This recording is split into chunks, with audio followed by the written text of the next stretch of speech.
The drugs for depression are a kind of chemical bull in a china shop.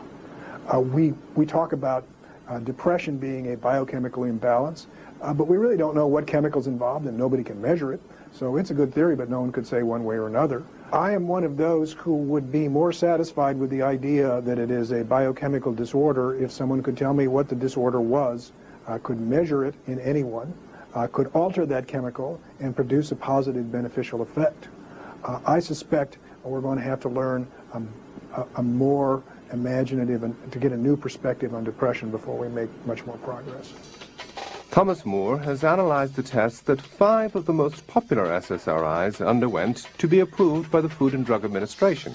In the clinical trials, the SSRIs are rated on the Hamilton scale and compared to a placebo, an inactive compound. If you give a patient an antidepressant drug for 6 weeks, the typical result is at the end of those 6 weeks, the patient feels better. And if we measured it by depression scores, the improvement is approximately 50%. Not a cure, not feeling I am a perfectly well-adjusted normal self, but what the literature calls a marked improvement. And that, of course, is what makes the drug so popular. The problem is, if you look at placebo-controlled trials and you compare and look at the placebo patients, the patients who were not taking an active drug, their scores too have declined, and they have declined almost as much as the people who took an active drug. The differences between those who are taking an active drug and a placebo are really very small. I think we have been incautious as a society with the enthusiasm which we have embraced these mind-altering drugs when we know so little about the underlying chemical processes. But often it's also difficult to monitor the effects of the drugs once they are in general use. The long-running saga of the SSRIs and suicide is a case in point. Joseph Wesbecker, a printing press operator from Kentucky, shot 20 of his workmates, killing 8 before committing suicide. He just blasted away. He looked right straight at it. Hell, I just hit the floor. Now the chair. Joe Wesbecker. Wesbecker had been taking Prozac.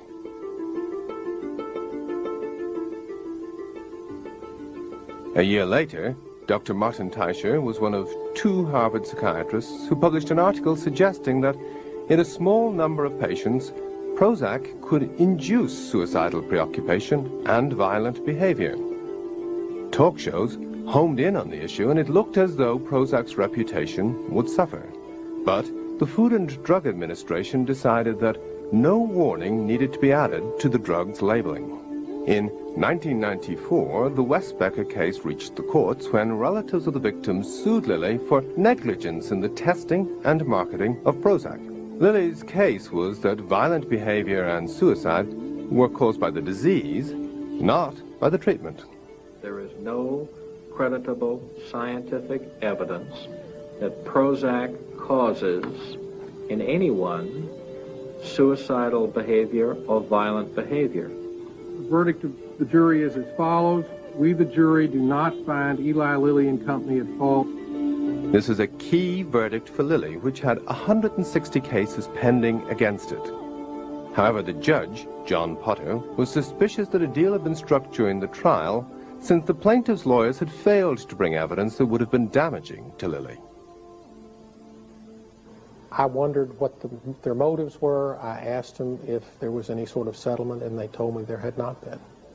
Was a settlement offer ever made? No. No. Never? No. Judge Potter filed a motion to uncover what had really happened, but he encountered problems.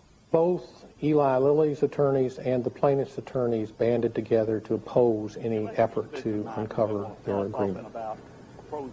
Eventually, the case went to the Supreme Court of Kentucky, and they ruled that I had the authority to subpoena people and have them tell me what went on.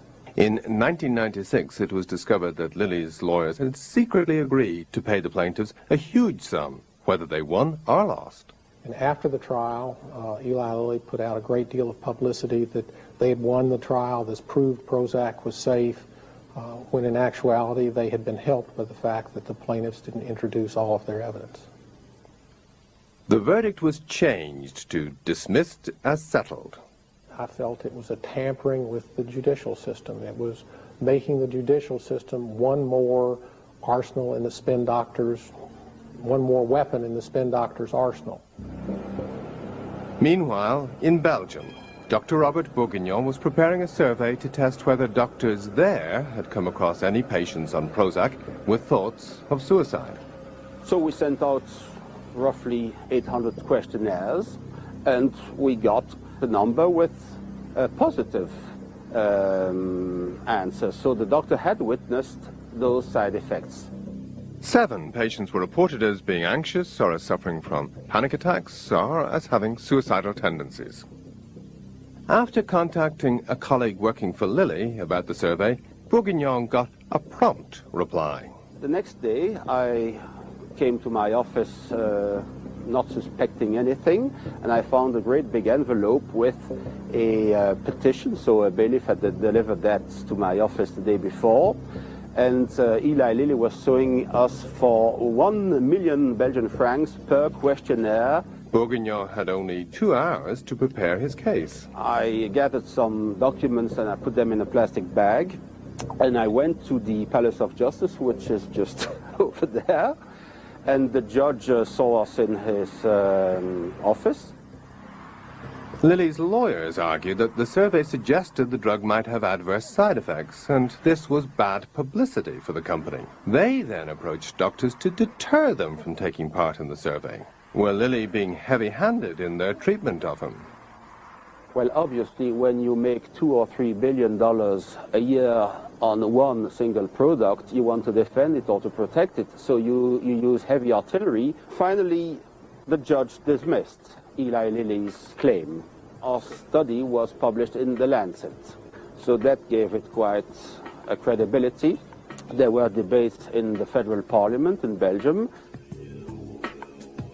Lilly do not accept that Prozac causes suicidal thinking. A new judgment has reopened this question with respect to 2 different SSRIs. We feel elated. Justice has been done. Donald Schell, a 60-year-old oilfield worker, was prescribed Paxil, and 2 days later he murdered his wife, daughter, and granddaughter in a frenzy which ended with his own suicide. Schell's son-in-law, Tim Tobin, took out a case for wrongful death against Paxil's manufacturer, GlaxoSmithKline, and won. At the same time, a court in New South Wales posted a verdict that Zoloft, another SSRI made by Pfizer, had caused David Hawkins to strangle his wife. We had amphetamines, we've had bromides, barbiturates, narcotics, tranquilizers, and the repeated history has been that a drug was introduced as a miracle cure with no risks, no side effects, largely because they weren't known, and then it often took 10, 20, 30 years for the serious side effects to emerge. We see sexual side effects in 60% of patients, weight gain, significant weight gain as Prozac wears off in about 1/3 of patients within a year. And we're seeing a whole range of loss of motor control, tics, twitches, muscle spasms, tremors. And these and other side effects are showing us that the normal functioning of the brain is impaired by these antidepressants. It's almost misleading at this point in time to call them antidepressants because that implies that they're a very specific drug for a very specific condition, and they're not. They're kind of all-purpose general mood brighteners that can be applied across a broad spectrum of not only psychiatric but medical conditions. I don't think there's an epidemic of depression. I think there's an epidemic of prescribing antidepressants.